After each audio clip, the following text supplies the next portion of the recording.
अस्सलाम वालेकुम स्टूडेंट्स, मुझे उम्मीद है कि खैरियत से होंगे, अच्छे से बायोलॉजी पढ़ रहे होंगे। जी स्टूडेंट्स, मेरा नाम डॉक्टर फातिमा है और मैं एक MBBS डॉक्टर हूँ और मैं आपको वर्ड टू वर्ड लर्निंग में खुशामदीद कहती हूँ। जी स्टूडेंट्स, अल्हम्दुलिल्लाह अब हम चैप्टर नंबर 7 स्टार्ट कर चुके हैं, जो कि इनहेरिटेंस है। ठीक हो गया। इस चैप्टर में बोर्ड की पेयरिंग स्कीम के मुताबिक आपको 2 शॉर्ट क्वेश्चन आने हैं, एक MCQ आना है। इसमें कोई लॉन्ग क्वेश्चन नहीं है, इसलिए इस चैप्टर को सिर्फ आपने शॉर्ट के लिए तैयार करना है। चलिए स्टूडेंट्स, अब हम ये टॉपिक स्टार्ट करते हैं। सबसे पहले मैं आपको थोड़ा सा इनहेरिटेंस का कॉन्सेप्ट दूंगी। जी स्टूडेंट्स, अक्सर आपने सुना होगा आपके इर्द गिर्द कि आपको किसी ने कहा होगा कि अगर आप एक लड़की हैं, तुम्हारे बाल तो बिल्कुल तुम्हारी मामा की तरह कर्ली हैं। ठीक है। इसी तरीके से अगर आपके फादर की या किसी की भी फादर की कोई कलर्ड आइज़ हैं और बच्चे की भी कलर्ड आइज़ हैं, तो उसको सुनने को ये मिलेगा कि तुम्हारी आंखें तो बिल्कुल तुम्हारे बाबा की तरह नीली हैं या जो भी हैं, जिस भी रंग की हैं। ठीक है। मतलब अगर अक्सर देखा है कि आपने माँ बाप अगर लंबे हो तो उनके बच्चे भी लंबे होते हैं, तो फिर ये कहा जाता है कि देखो बच्चे लंबे हैं, क्यों? क्योंकि उनके माँ बाप भी लंबे थे। ऐसे अक्सर सुनने को आपको मिलेगा। कोई लड़की है, मतलब उसके अंदर कोई करैक्टरिस्टिक आ रही है उसकी मदर की तरह, तो उसको कहते हैं ये तो अपनी माँ जैसी मिलती है, देखो बिल्कुल अपनी माँ की कॉपी है। ऐसे अक्सर सुनने को मिलता है हमारे माशरे में। ठीक है।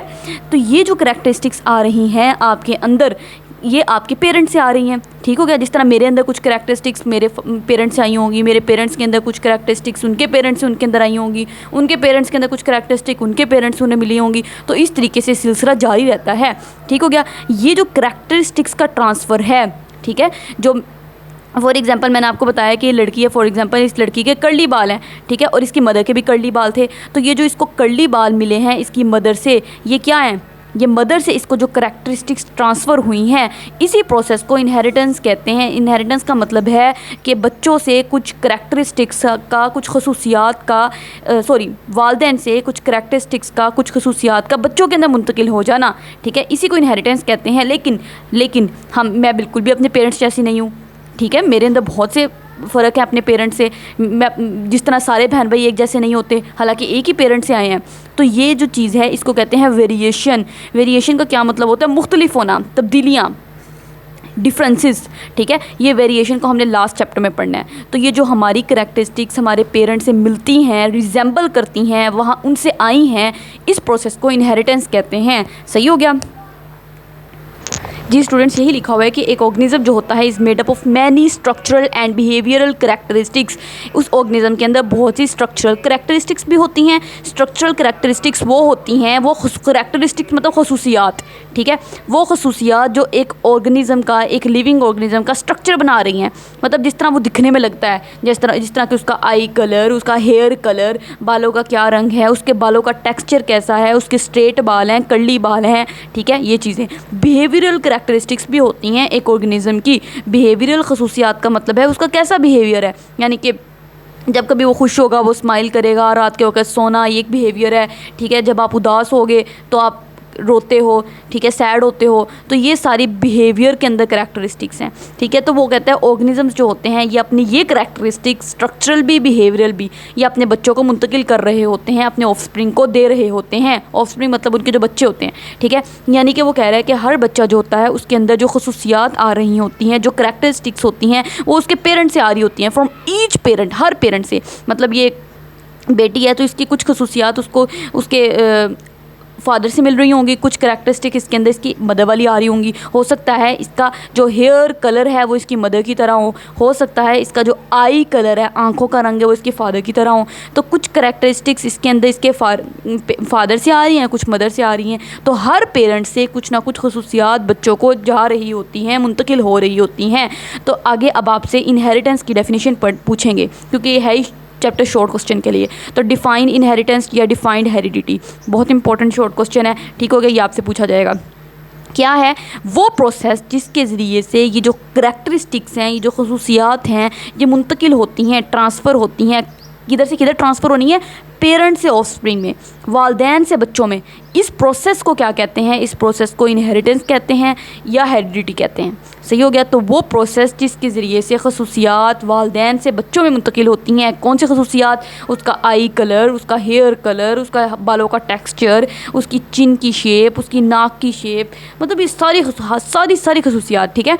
तो जो जिस प्रोसेस से ये ट्रांसफ़र हो रही हैं उसको इनहेरिटेंस कहते हैं या हेरिडिटी कहते हैं। साइड बॉक्स पढ़ लेते हैं। वो कहता है कि अब आपकी बॉडी, आपको पता है कि आपकी पूरी बॉडी सेल से मिलकर बनी हुई है, तो आपकी पूरी बॉडी के सारे सेल्स के अंदर, हमने चैप्टर नंबर 3 में पढ़ा है ना, सेल का कैसा स्ट्रक्चर होता है। ये आपका सेल होता है, सेल के अंदर न्यूक्लियस होता है, डबल मेम्ब्रेन बाउंडेड।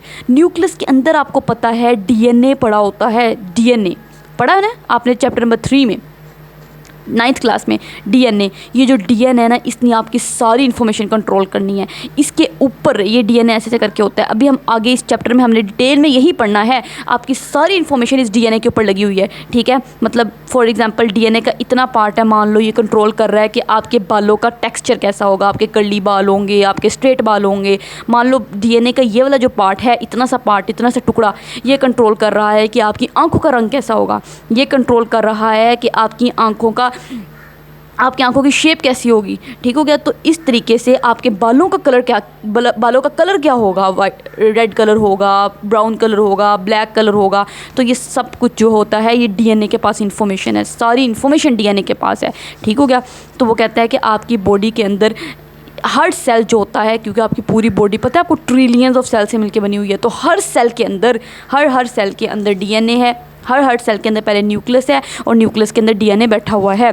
अच्छा, वो जो डीएनए है ना, उसके ऊपर इंस्ट्रक्शन है, सारी हदायत उसके ऊपर मौजूद है। किस लिए? फॉर मेकिंग करैक्टरिस्टिक्स, आपकी खसूसियात बनाने के लिए। आपका हेयर कलर, आई कलर, सब कुछ, आपका हेयर टेक्सचर, सब कुछ जो भी खसूसियात है, आपकी इंटेलिजेंस, आपकी हाइट, सब कुछ जो खसूसियात हैं वो किसके ऊपर मौजूद हैं? उस सेल के अंदर पड़े हुए, न्यूक्लियस के अंदर पड़े हुए डीएनए के ऊपर। सही हो गया। वो कहता है सेल्स के अंदर क्या होता है, ये जो इन्फॉर्मेशन है, सारी इन्फॉर्मेशन आपकी सारी खसूसियात को बनाने की कहाँ पे मौजूद है? एक लंबे मॉलिक्यूल के ऊपर मौजूद है। और वो लंबा मॉलिक्यूल जो होता है उसको डीएनए कहते हैं। डीएनए आपने पढ़ा हुआ है 9th क्लास में, हमने बायोमॉलिक्यूल वाले चैप्टर में पढ़ा था डिटेल में डीएनए कैसा होता है। हल्का सा इधर भी पढ़ेंगे, ठीक है, लेकिन डिटेल में आप पहले पढ़ चुके हैं। याद है आपको डीएनए क्या होता है? मुझे खुद बताएं। छोटे छोटे न्यूक्लियोटाइड से मिलकर डीएनए बना होता है। न्यूक्लियोटाइड्स की लंबी चेन होती है, ऐसे ही होता है ना, ठीक है। अब वो कहता है कि सेल ने क्या करना है, डीएनए के ऊपर ये जो इन्फॉर्मेशन मौजूद है ना, इस इन्फॉर्मेशन को इस्तेमाल करना है, ठीक है। सेल ने क्या करना है, जो डीएनए के ऊपर जितनी भी इन्फॉर्मेशन मौजूद है, इसको इस्तेमाल करना है। और इस डीएनए से, पता था आपको, हमने पढ़ा हुआ है 9th क्लास में बायोमॉलिक्यूल वाले चैप्टर में, डीएनए से पहले मैसेंजर आरएनए बनता है। मैसेंजर आरएनए फिर जाता है न्यूक्लियस के अंदर, ये जो न्यूक्लियर पोर्स होते हैं, सुराख होते हैं, इनसे निकल के बाहर जाता है और बाहर जाके साइटोप्लाज्म में जाता है। और साइटोप्लाज्म में जाके उसने, ये मैसेंजर आरएनए आ गया और उसने फिर राइबोसोम्स को बुलाना है। और राइबोसोम्स जो नौकर थे, मज़दूर थे, पढ़े लिखे मज़दूर, जब मैंने आपको कहानी सुनाई थी 9th क्लास बायोलॉजी आपने मेरे साथ पढ़ी है, तो ये पढ़े लिखे मज़दूर आते हैं और जो इन्फॉर्मेशन इस मैसेंजर आरएनए के ऊपर मौजूद होती है उसको इस्तेमाल करते हैं। और मैसेंजर आरएनए को ये इन्फॉर्मेशन किसने दी थी? डीएनए ने दी थी। ये चीज़ आगे दोबारा हम पढ़ेंगे इस चैप्टर में, ठीक है। ये चैप्टर इसलिए बहुत ईजी है क्योंकि हमने 9th क्लास में आधा चैप्टर पढ़ा हुआ है, सिर्फ आधा चैप्टर न्यू है और वो भी बहुत मज़े का है, ठीक हो गया। ये बिल्कुल एग्जैक्टली वही वर्डिंग है, वही चीज़ें दोबारा उन्होंने रिपीट कर दी हैं, पता नहीं दोबारा क्यों उन्होंने सारी चीज़ें, एग्जैक्टली वही है, अब देखेंगे, ठीक है। अच्छा, वो कहते हैं कि डीएनए के ऊपर इन्फॉर्मेशन जो है उसको इस्तेमाल किया जाएगा और उस इन्फॉर्मेशन से एक ख़ास तरह की प्रोटीन बनाई जाएगी। जिस तरह के मैंने आपको बताया, डीएनए का इतना जो पार्ट है, इसने कंट्रोल करना है, मान लो आपके हेयर टेक्स्चर को, कि आपके बालों का टेक्सचर क्या होगा, आपके बाल स्ट्रेट होंगे, कर्ली होंगे, कैसे होंगे। तो कैसे कंट्रोल करेगा? ये जो डीएनए का इतना सा टुकड़ा है ना, इसने क्या करना है, डीएनए का इतना टुकड़ा, इसने मैसेंजर आरएनए बनाना है। ये देखें आगे आपके वही इन्होंने लिखा हुआ है, दिखाया भी हुआ है, ये भी हमने डिटेल में पढ़ना है। ये देखें, ये इसने क्या करना है, ये जो मैं इसकी कहानी आगे मैं आपको ये सुनाऊँगी जब ये टॉपिक पढ़ाऊँगी, बहुत इंटरेस्टिंग कहानी है, ठीक है। बल्कि थोड़ी सी यहीं बता देती हूँ, बादशाह वज़ीर की कहानी है। ये जो डीएनए ना, ये बादशाह है, ठीक है। ये जो न्यूक्लियस है ना, ये पूरा इसका महल है। ये बादशाह अपने महल में रहना पसंद करता है, महल से बाहर जाना पसंद नहीं करता, ठीक हो गया। तो बादशाह के पास लेकिन सारी इन्फॉर्मेशन मौजूद है, कैसी आपका हेयर कलर कैसा होगा, आपका आई कलर कैसा होगा, इंटेलिजेंस कितनी होगी, आपकी हाइट क्या होगी, सारी इन्फॉर्मेशन इस बादशाह के पास है। बादशाह खुद तो महल से बाहर जाना पसंद नहीं करता, ठीक है। तो ये क्या करेगा, अपना एक वज़ीर बनाएगा, ये अपना एक नौकर, ये मैसेंजर आरएनए जो है ना, ये एक नौकर है बादशाह का, या ये समझ लो बादशाह का वज़ीर है। बादशाह ने अपनी सारी इन्फॉर्मेशन इस वज़ीर को दे देनी है, इस मैसेंजर आरएनए को दे देनी है। अब जब ये इन्फॉर्मेशन इसको दे दी, अब मैसेंजर आरएनए, इसका जो वज़ीर है, जो इसका नौकर है, वो बाहर आएगा। न्यूक्लियस से, ठीक है। कैसे बाहर आएगा आपको पता है, न्यूक्लियस के अंदर न्यूक्लियर पोर्स होते हैं, 9th क्लास में पढ़ चुके हैं। इन न्यूक्लियर पोर से मैसेंजर आरएनए बाहर आएगा। बाहर कहाँ पे आएगा, ये सारा साइटोप्लाज्म है, समझ रहे हैं ना आप, ये पूरा एक सेल है, सेल का ये न्यूक्लियस है और ये बाहर सारा साइटोप्लाज्म है। तो ये न्यूक्लियस उन्होंने बनाया हुआ है, ये सारा बाहर वाला साइटोप्लाज्म है, ये वाला सारा पिंक वाला सारा साइटोप्लाज्म है। तो इस साइटोप्लाज्म में ये मैसेंजर आरएनए आएगा और आके ये राइबोसोम्स को बुलाएगा। राइबोसोम्स जो है ना, ये मजदूर हैं, पढ़े लिखे। इन्होंने क्या करना है, इस मैसेंजर आरएनए के ऊपर जो इन्फॉर्मेशन मौजूद होगी, जो इसको किससे मिली थी, बादशाह सलामत डीएनए से मिली थी, ठीक है, वो सारी पढ़ लेनी है और पढ़ के फिर प्रोटीन बनाना शुरू कर देनी है। और प्रोटीन कैसे बनती है आपको पता है, अमाइनो एसिड जुड़ के आपस में लंबी सी प्रोटीन बन जाती है। तो ये राइबोसोम्स ही क्या करेंगे, प्रोटीन बनाएंगे। कैसे प्रोटीन बनाएंगे, जो इन्फॉर्मेशन मैसेंजर आरएनए के ऊपर होगी उसके मुताबिक प्रोटीन बनाएंगे। तो ये कहानी मैंने हल्की सी आपको सुना दी, दोबारा आगे फिर इस कहानी को सुनाऊंगी क्योंकि अगला टॉपिक हमने इसी से पढ़ना है, ठीक है। वो कहते हैं ये जो प्रोटीन होती है ना, अभी जो प्रोटीन बन गई है, ये प्रोटीन जो सेल ने बनाई है, यही तो डिटर्मिन करेगी उसकी करैक्टरिस्टिक्स को, उस पर्सन की खसूसियात को। जैसा कि सपोज कर लो, जैसा कि मेरे बालों का रंग है, जो बालों का रंग है ना, ये एक मेलानिन प्रोटीन ने देना होता है, ठीक हो गया। इसी तरह आपका जो स्किन कलर है ना, स्किन कलर की बात कर लेते हैं, ठीक है। स्किन कलर है, स्किन कलर भी मेलानिन प्रोटीन की वजह से होता है। अब फॉर एग्जांपल आप एक पर्सन हो, आपका स्किन कलर आपका नहीं, चलो किसी की बात कर लेते हैं, कोई भी शख्स है, उसका स्किन कलर बहुत ब्लैक है, ठीक है। अच्छा, अब ये जो ब्लैक स्किन कलर है ना, वो क्यों बना, एक्चुअली वो जो डीएनए था ना, मैंने आपको बताया ये डीएनए का इतना सा टुकड़ा था, ठीक हो गया। इस टुकड़े के ऊपर इन्फॉर्मेशन थी कि इस बंदे का स्किन कलर काला होना है, तो इसने वो इन्फॉर्मेशन मैसेंजर आरएनए को दे दी। मैसेंजर आरएनए वो इन्फॉर्मेशन बाहर ले गया और बाहर ला के इसने क्या किया, वो जो स्किन कलर जो आता है ये मेलानिन प्रोटीन की वजह से आता है। मेलानिन प्रोटीन, जितनी मेलानिन प्रोटीन ज़्यादा होगी ना, उतना वो बंदा ज़्यादा काला होगा, जितनी कम होगी उतना ही बंदा सफ़ेद होगा। अब ये बंदा काला बनाना है तो मेलानिन प्रोटीन भर भर के बनेगी, ये राइबोसोम जो है ना भर भर के मेलानिन प्रोटीन बनाएंगे, जिसकी वजह से इस बंदे का स्किन कलर काला हो जाएगा। लेकिन जो लोग सफ़ेद होते हैं, गोरे होते हैं, उनके अंदर मेलानिन प्रोटीन कम बनती है। क्यों, क्योंकि वो डीएनए ने बताया, डीएनए की कोई इन्फॉर्मेशन थी, मैसेंजर आरएनए को इसने इन्फॉर्मेशन दी कि जाओ जाके मेलानिन प्रोटीन बनाओ, लेकिन कम बनाओ, क्योंकि इस बंदे का तो इस बंदे का जो स्किन कलर वाइट होना है। कैसे वाइट होना है, कैसे पता लगा, क्योंकि डीएनए ने बताया। और ये डीएनए कहाँ से आया है, ये मेरे फादर से आया है या मेरे मदर से आया है, ऐसे ही है ना। तो इस तरीके से जो उस शख्स की करैक्टरिस्टिक्स हैं, जो भी खसूसियात होंगी, वो कौन तयन करेगा, प्रोटीन, किस तरह की प्रोटीन बन रही है, ठीक है। इसी तरीके से मेरा हेयर कलर के लिए भी प्रोटीन होती है, मेरे आई कलर के लिए प्रोटीन होती है। तो जैसी प्रोटीन बनेगी उस तरह का मेरा आई कलर आ जाएगा, जैसी प्रोटीन बनेगी उस तरह का मेरा बालों का रंग आ जाएगा। तो ये सारी चीज़ें, ठीक हो गया। अब हम क्रोमोसोम का हल्का सा स्ट्रक्चर पढ़ लेते हैं। पढ़ा हुआ है हमने, बहुत आसान है, मुश्किल है ही नहीं। ये देखिए, ये डायग्राम से हम समझने की कोशिश करते हैं, बुक वालों ने अच्छी डायग्राम बनाई हुई है। ये सेल है, सेल के अंदर आपको पता है न्यूक्लियस होता है, ठीक। न्यूक्लियस के अंदर आपको पता है क्रोमोसोम पड़े होते हैं, ऐसे ही होता है ना। हाँ, दो बातें हमने पढ़ी थी 9th क्लास बायोलॉजी में, क्या कि अगर तो एक सेल है उसने डिवाइड होना हो, जब वो डिवाइड नहीं हो रहा होता, जब वो रेस्टिंग स्टेज में होता है, वो डिवाइड नहीं हो रहा, तो तब ये जो सेल है मेरा, ठीक है, सेल के अंदर न्यूक्लियस है, न्यूक्लियस के अंदर जो मेरा सारा डीएनए है वो ऐसे बिखरा हुआ पड़ा होता है। किस सूरत में, मुझे बताएं आप, क्रोमेटिन की सूरत में, याद है आपको। लेकिन यही सेल जब डिवाइड करने का इरादा करता है, इस सेल का इरादा बन गया कि अब मैं अपने 2 बच्चे बना दूँ, ठीक है, मैं डिवाइड कर लूँ। मान लो इंजरी हो गई यहाँ पे, ठीक है, तो यहाँ पे उसने, अब ये जाहिर सी बात है कि ये एरिया इंजर हो गया है, तो यहाँ पे नए सेल बनाने पड़ेंगे। तो इस सेल ने इरादा किया कि अब डिवाइड करेगा। तो जब ये डिवाइड करेगा, 2 सेल बनाएगा, तो इस केस में ये जो सेल है इसने क्या करना है, आधा डीएनए अपना इस सेल को देना है, इस बच्चे को देना है, और आधा इसको देना है। अब इस तरह अगर ये पड़ा रहेगा क्रोमेटिन मटेरियल, ठीक है, क्रोमेटिन मटेरियल की सूरत में अगर आधा डीएनए इसने इसको दे दिया, आधा इसको दे दिया, तो क्या पता इसके पास ज़्यादा धागे ना चले जाएं, इसके पास कम धागे ना चले जाएं, तो नाइंसाफ़ी हो जाएगी। तो सेल बड़ा इंसाफ पसंद है। सेल ने क्या करना है, अपने अंदर जो क्रोमेटिन मटेरियल है इसको क्रोमोसोम में कन्वर्ट कर देना, इस तरह करके क्रोमोसोम में कन्वर्ट कर देना, ऐसे करके, ठीक। कितने क्रोमोसोम बना लेने हैं, 46। तो 46 क्रोमोसोम बना लेने हैं। तो 46 क्रोमोसोम जब बना लेने हैं तो आपको पता है यहाँ पे मेरी अगर इंजरी हुई है तो इंजरी में माइटोसिस का प्रोसेस होता है। उसमें क्या होगा कि जितने सेल ने क्रोमोसोम इसको देने हैं उतने इस बच्चे को देने हैं। तो 46 क्रोमोसोम इसको दे देने हैं, 46 इसको दे देने हैं। तो इस तरीके से इंसाफ पसंदी से काम इसने लिया, जितने क्रोमोसोम इसको दिए उतने इसको दिए, ठीक हो गया। तो ये तब क्रोमोसोम बनते हैं। क्रोमोसोम कब बनते हैं? जब सेल डिवीजन का इरादा करता है तब। आम हालात में जिस तरह आप मेरी बॉडी के अंदर जो सेल्स हैं, सेल्स के अंदर न्यूक्लियस है, न्यूक्लियस के अंदर डीएनए पड़ा हुआ है, अगर वो सेल आराम से रेस्टिंग स्टेज में है तो वो उसके अंदर जो मटेरियल है मेरा डीएनए वगैरह वो क्रोमेटिन की सूरत में पड़ा हुआ है, क्रोमोसोम की सूरत में नहीं पड़ा हुआ। हाँ, जब वो सेल डिवीजन का इरादा करेगा, कोई इंजरी वगैरह हो गई या सेल को डिवाइड करना पड़ गया, तब वो क्रोमेटिन जो है वो क्रोमोसोम में कन्वर्ट होगा। यही बात उन्होंने आपके यहाँ पे भी लिखी हुई है, ठीक है। अच्छा, वो कहते हैं कि क्रोमोसोम किस चीज़ से अच्छा देखें, ये तो क्रोमेटिन मटेरियल था वही तो क्रोमोसोम में कन्वर्ट हुआ था, ऐसे ही हुआ ना। और कब हुआ? जब सेल ने डिवाइड करने का इरादा किया। In case of dividing cell, ये वो स्टेज है जब सेल ने डिवाइड करने का इरादा किया, लेकिन इस केस में सेल रेस्टिंग स्टेज में है, कोई डिवाइड नहीं कर रहा, डिवीजन नहीं कर रहा, ठीक है। तो जब रेस्टिंग स्टेज में सेल होता है तो सेल का सारा डीएनए इस क्रोमेटिन की सूरत में मौजूद होता है। क्रोमेटिन क्या है? धागे हैं बस ऐसे, मतलब सारा डीएनए ऐसे से पड़ा हुआ है धागों की सूरत में, ठीक। तो वो कहते हैं कि क्रोमोसोम जो हैं वो कब बनते हैं? जब सेल ने डिवीजन का इरादा किया तो वही क्रोमेटिन जो थे वो क्वाइल हो गए, फोल्ड हो के उन्होंने क्रोमोसोम बना दिया। तो क्रोमोसोम किस चीज़ से बने हुए हैं? इस क्रोमेटिन से ही तो बने हुए हैं।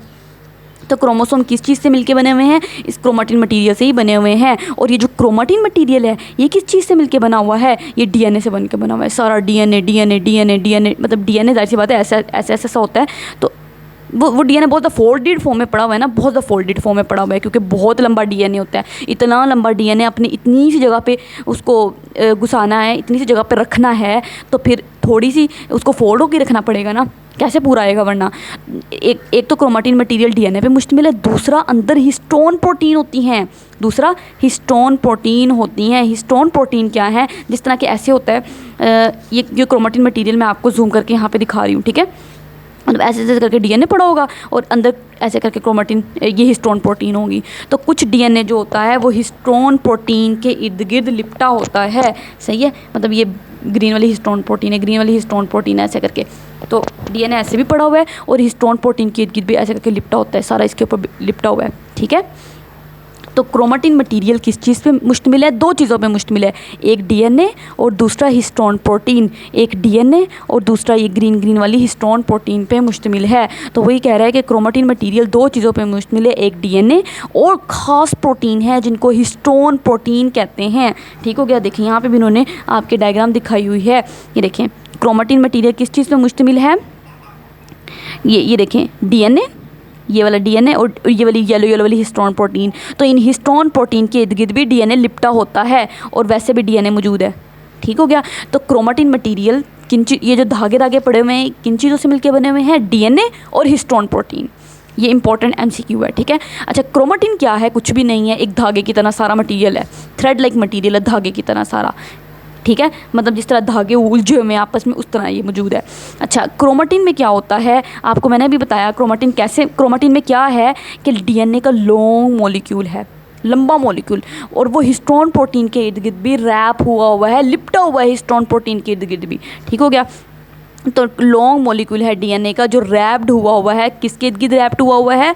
Around the bundles of histone protein के बंडल्स के इर्द गिर्द। ये देखें ये डीएनए है और किसके इर्द गिर्द लिपटा हुआ है? ये देखें छोटे छोटे बंडल्स ऑफ हिस्टोन प्रोटीन आपको येलो वाले नज़र आ रहे हैं, इनके इर्द गिर्द डीएनए से करके लिपटा होता है, ठीक हो गया। छोटे छोटे गोले से हैं, उनके इर्द गिर्द ये डीएनए सारा लिपटा हुआ है, ठीक हो गया। उसके बाद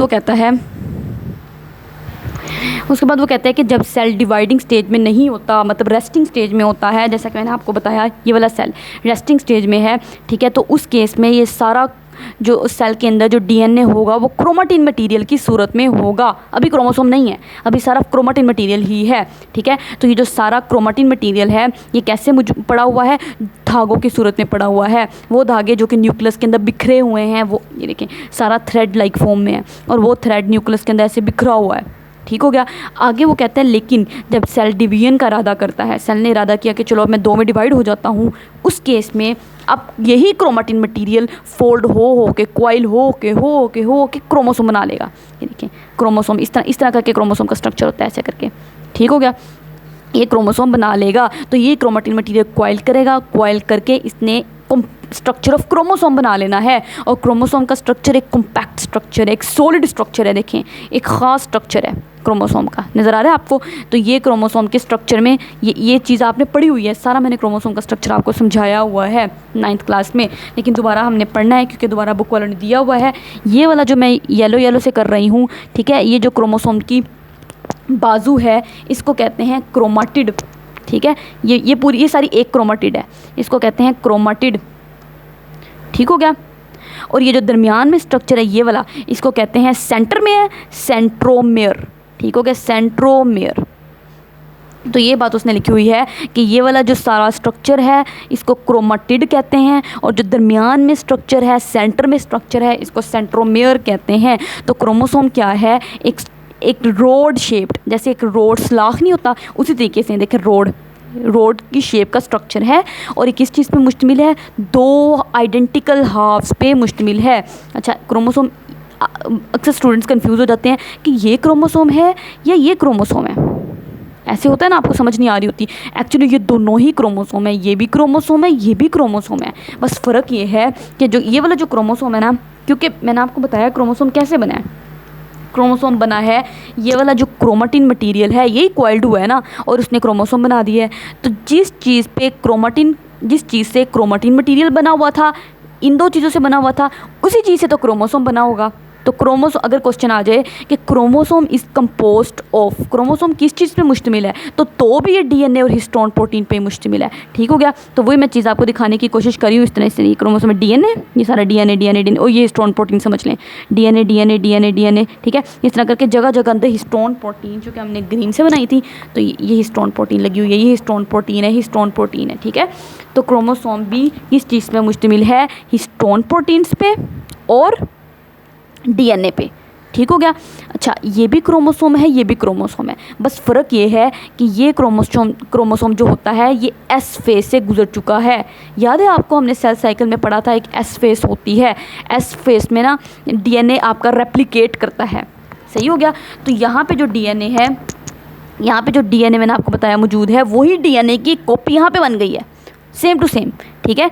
तो ये वही डीएनए बिल्कुल यहाँ पे मौजूद है, जो हिस्टोन प्रोटीन यहाँ पे मौजूद थी, ठीक हो गया, वही हिस्टोन प्रोटीन्स यहाँ पे मौजूद है।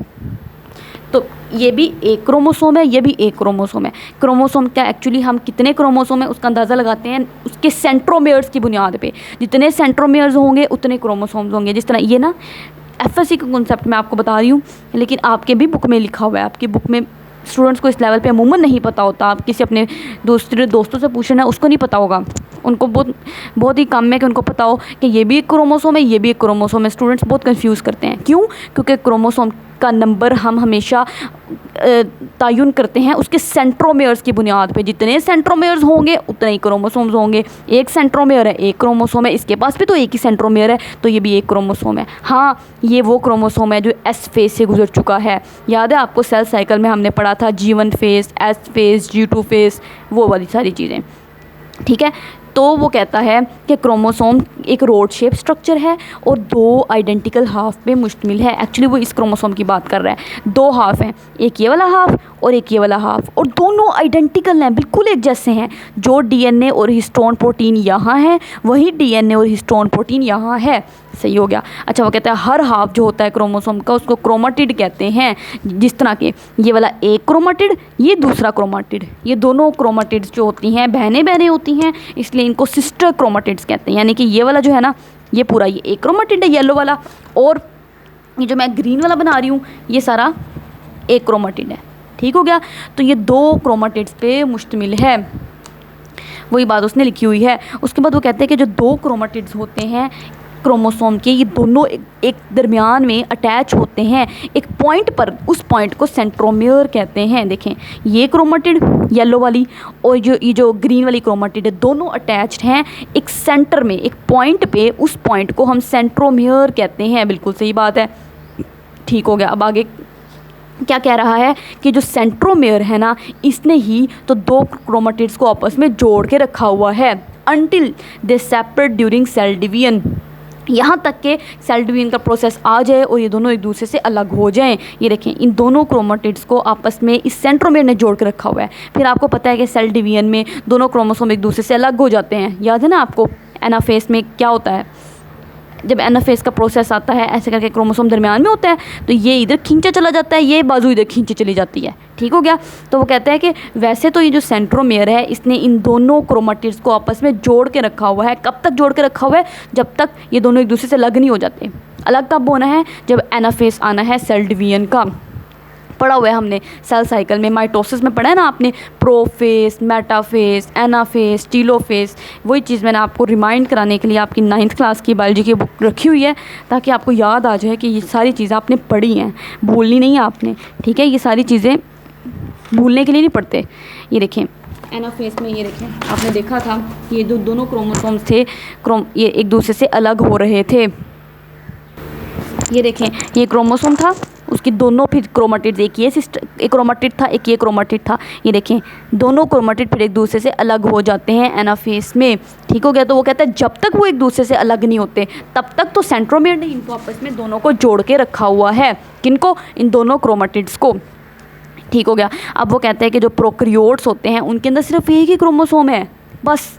ठीक है, हमारे अंदर कितने क्रोमोसोम है आप मुझे बताएं, मैं आपको बार बार बताती हूँ। 46 क्रोमोसोम्स होते हैं ह्यूमन बीइंग के अंदर। मतलब मेरा ये सेल है, सेल के अंदर न्यूक्लियस है, न्यूक्लियस के अंदर कितने क्रोमोसोम्स होंगे? 23 pairs. 1 pair, 2 pair, 3 pair, 4 pair. अब मैं इधर 23 पेयर कैसे बनाऊँ? तो 23 पेयर, 23 जोड़े, तो टोटल क्रोमोसोम तो 46 बनते हैं ना। तो 46 क्रोमोसोम्स होते हैं, जबकि बैक्टीरिया में बेचारा इतना गरीब है कि उसके पास सिर्फ एक क्रोमोसोम है, और वो भी क्रोमोसोम कैसा है?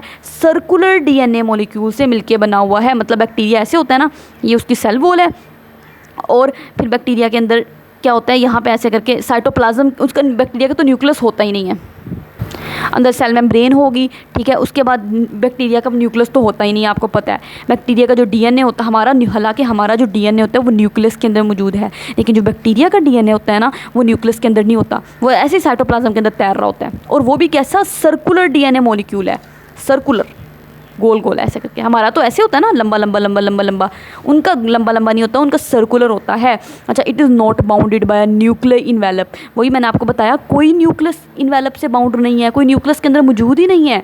And is present in cytoplasm, और साइटोप्लाज्म के अंदर ही उनका डीएनए तैर रहा है। हमारे अंदर ऐसा नहीं होता। हमारा देखें, ये जो मैंने बनाया ना आपको, ये येलो येलो वाला सारा साइटोप्लाज्म है। ठीक है, साइटोप्लाज्म है, और ये जो ये वाला सारा मैंने आपको बताया हुआ ये सारा न्यूक्लियस है। न्यूक्लियस के अंदर डीएनए है, डीएनए साइटोप्लाज्म के अंदर नहीं है देखें। लेकिन बैक्टीरिया के पास, बेचारे के पास इतना गरीब है, उसके पास तो है भी। एक तो ये सेल मेम्ब्रेन, सेल वॉल, फिर सेल मेम्ब्रेन, और कोई न्यूक्लियस नहीं है, ये न्यूक्लियस ही नहीं है, बस ऐसे डायरेक्टली साइटोप्लाज्म आएगा। ये येलो येलो वाला सारा साइटोप्लाज्म है। ठीक है, और इस साइटोप्लाज्म के अंदर उसका एक ही क्रोमोसोम है, और वो भी सर्कुलर डीएनए पे सर्कुलर डीएनए ऐसे करके। ठीक है, और वो भी साइटोप्लाज्म में तैर रहा है। तो ये बात उसने लिखी हुई है। ये बैक्टीरिया का है, प्रोकैरियोट्स मतलब बैक्टीरिया। ठीक हो गया। तो न्यूक्लियर इन्वेलप से बाउंड नहीं है और डायरेक्टली साइटोप्लाज्म के अंदर ही मौजूद है। सही हो गया। अब आगे हमने डीएनए और आरएनए पढ़ना है इंशाल्लाह। बहुत इजी है, 9th क्लास में पढ़ा हुआ है, बिल्कुल मुश्किल नहीं है। जो असल चीज़ है ना वो स्टार्ट होगी मेंडल के काम से। ये भी इंपॉर्टेंट चीज़ें आगे मैं आपको समझाऊंगी। जीनोटाइप क्या है, डोमिनेंट अलील, रिसेसिव अलील, सारी इंपॉर्टेंट चीज़ें अब हम अगले लेक्चर से स्टार्ट करते हैं। उम्मीद है कि आपको अच्छे से समझ आई होगी। हमारे चैनल को सब्सक्राइब कर दें, फ्रेंड के साथ शेयर करें, लाइक करें। अल्लाह हाफिज़।